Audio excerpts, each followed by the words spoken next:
जो होता है अच्छे के लिए होता है। एक बार की बात है, एक राजा तलवारबाजी कर रहा था तो अचानक से उसके उंगली में कट लग गया। तो पास खड़े मंत्री अचानक बोल उठे, राजा साहब चिंता ना करें, जो होता है अच्छे के लिए होता है। यह सुनते ही राजा को गुस्सा आ जाता है।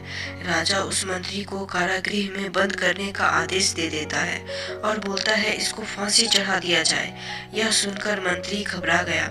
उसने राजा से निवेदन किया, महाराज मैंने आपके यहाँ इतने वर्षों तक काम किया है, क्या आप मेरी अंतिम इच्छा पूरी नहीं करेंगे?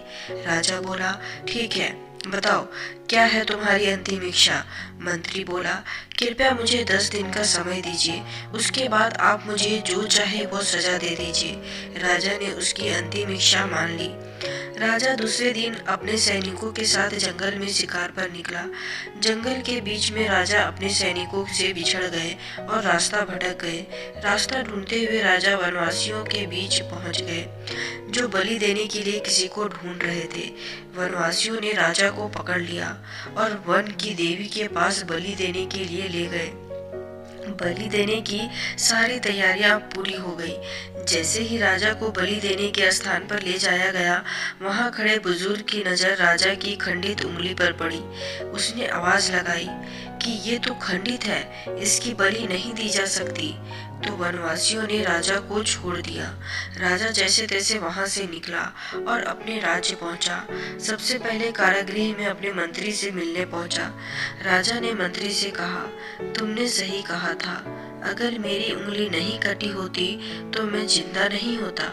यानी जो होता है वो अच्छे के लिए होता है।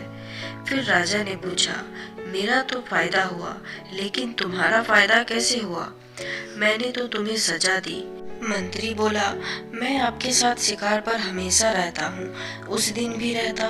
मैं तो खंडित नहीं था, मेरे खंडित नहीं होने के कारण मेरी बलि चढ़ जाती, इसलिए मेरे साथ भी जो हुआ अच्छा हुआ।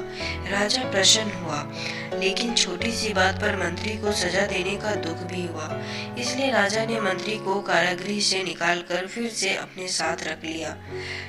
तो दोस्तों, अपने जीवन में भी बहुत से उतार चढ़ाव आते रहते हैं। कभी कभी कुछ चीजें मन मुताबिक नहीं होती है, इस कारण से कभी निराश नहीं होना चाहिए।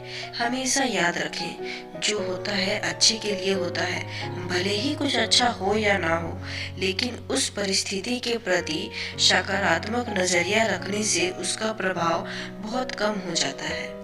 उम्मीद करती हूँ दोस्तों कहानी पसंद आई होगी। इस पर आपकी क्या राय है कमेंट में जरूर बताएं, और लाइक शेयर सब्सक्राइब तो जरूर से जरूर कर दें। कहानी देखने के लिए, सुनने के लिए बहुत बहुत धन्यवाद।